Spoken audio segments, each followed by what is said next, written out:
Hello friends, in this video I'd like to solve the following problem from the International Mathematical Olympiad 1989, shortlisted problem number 10.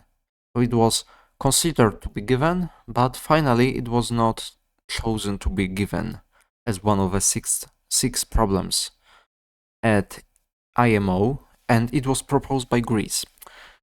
So let G be a complex function, let a be a complex number, and let omega not equal to 1 be a complex number such that omega cubed equals 1.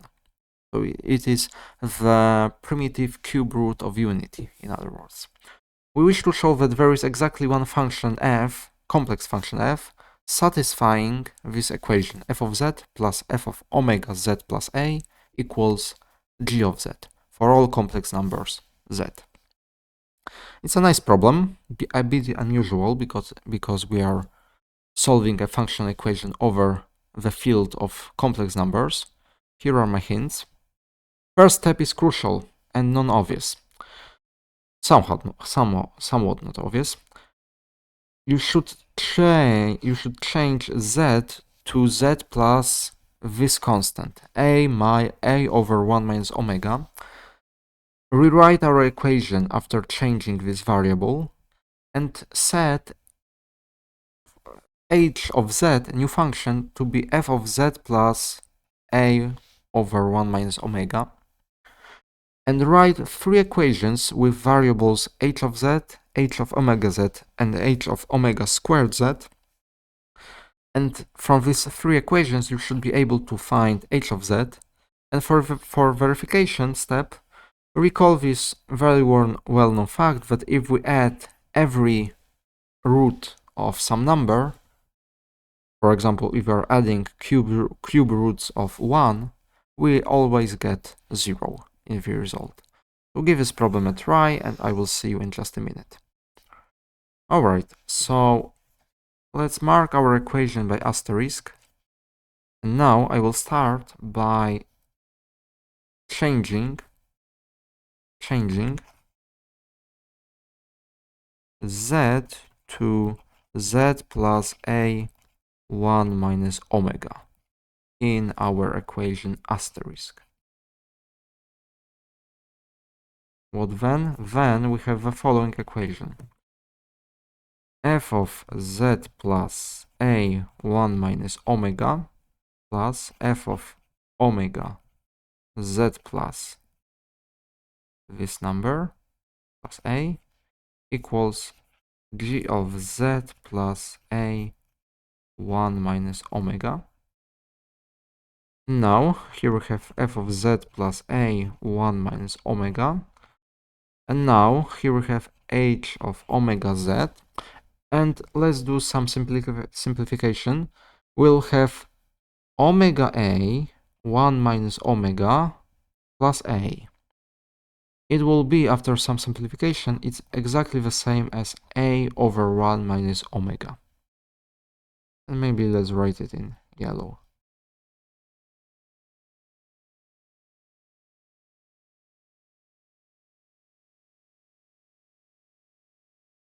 We have plus that equals g of z plus this. Alright, and now we see that this yellow part is repeating, which allows us to consider a new function. So let, for example, for the sake of brevity, let h of z be defined to be f of z plus a 1 minus omega by definition. Alright, and now our equation becomes, our equation can be written in the following way. H of z plus h of omega z equals g of z plus a 1 minus omega. That's one equation. And now what I will do, I will cyclically change z to omega z. So we have h of omega z plus h of omega squared z equals g of omega z plus this constant. And finally, I will do it once again.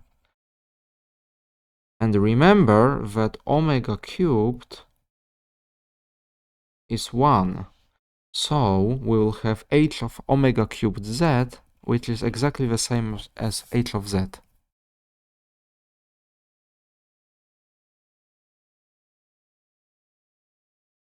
Alright, and we have the following system of 3 equations with 3 variables, and let's enumerate them. Equation number 1, 2, 3. From equation number 1, we can find h of omega times z. So h of omega z is g of z plus a 1 minus omega minus h of z. From equation number 3, we have the following. H of omega squared z is g of omega squared z plus a 1 minus omega minus h of z. And finally, we can use these two results to rewrite our equation number 2, and I will have the following. H of omega z, h of omega squared z can be replaced, as we know, by g of z plus a 1 minus omega minus h of z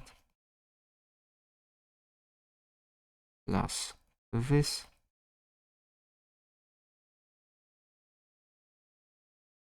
And that equals what? That equals this expression. G of omega z plus a 1 minus omega. And now we can find h of z.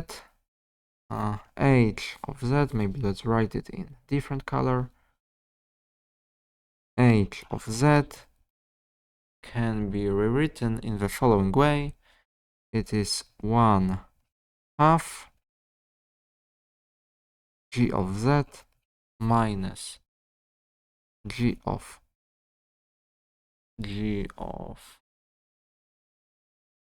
omega z, g of,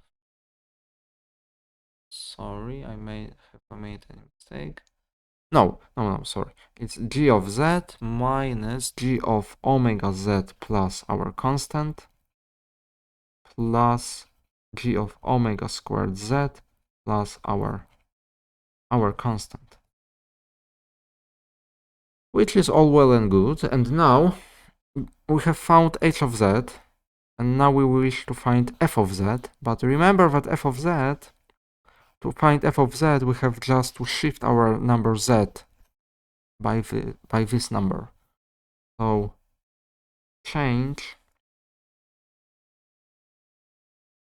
z to z minus a 1 minus omega, and we will have the following. One more thing, there is a small typo right here. Here we have also our constant. Sorry for that. Here is the correct formula. And now, after changing our variables, f of z equals 1/2 g of z minus this plus this minus g of omega times z minus omega a 1 minus omega plus a 1 minus omega plus g of omega squared z. Now we need some space. Probably I need to make it smaller. Right. Omega z, and now instead of z I have plug in this, so minus omega squared a 1 minus omega plus a 1 minus omega. And now, not to write too much, let's simplify our expressions. Well, this part, it's just 0. What do we have here? Here we have a 1 minus omega over 1 minus omega, which is just a. And this part right here we have a 1 minus omega squared 1 minus omega, which is a1 plus omega. A plus omega times a. Alright, so, which means that we have our explicit formula for f of z. F of z is 1/2 g of z minus g of omega times z plus a plus g of omega squared times z plus a plus omega times a.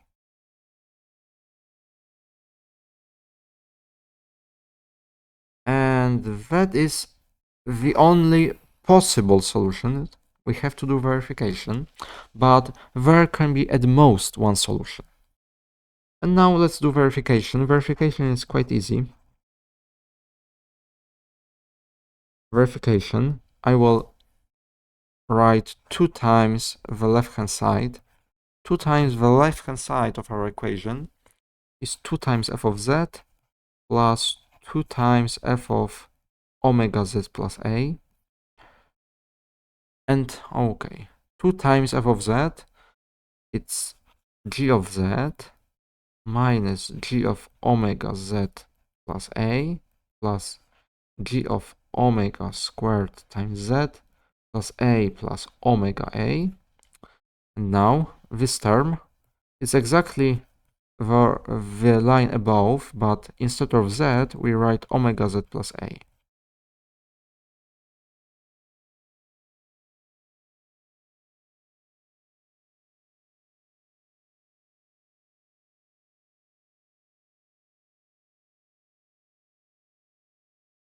Right? Now let's simplify it. So we have g of z minus g of omega z plus a, but below we have plus g of omega z plus a.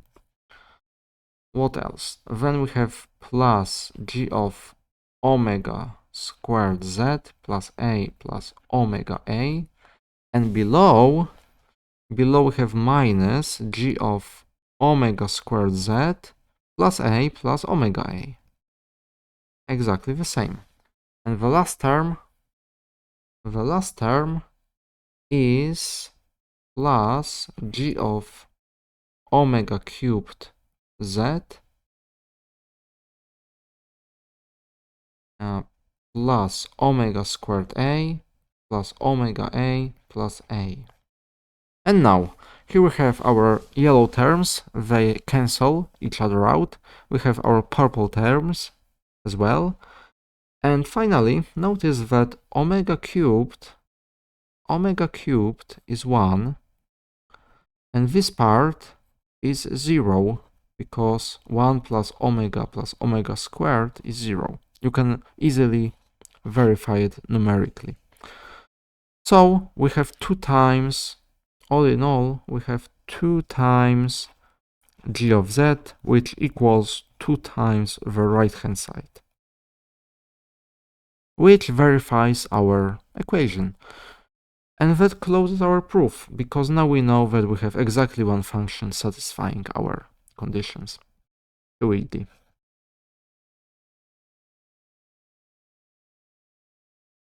Too easy. And this function is given by this explicit formula. Thank you very much for watching. I will see you next time. Goodbye.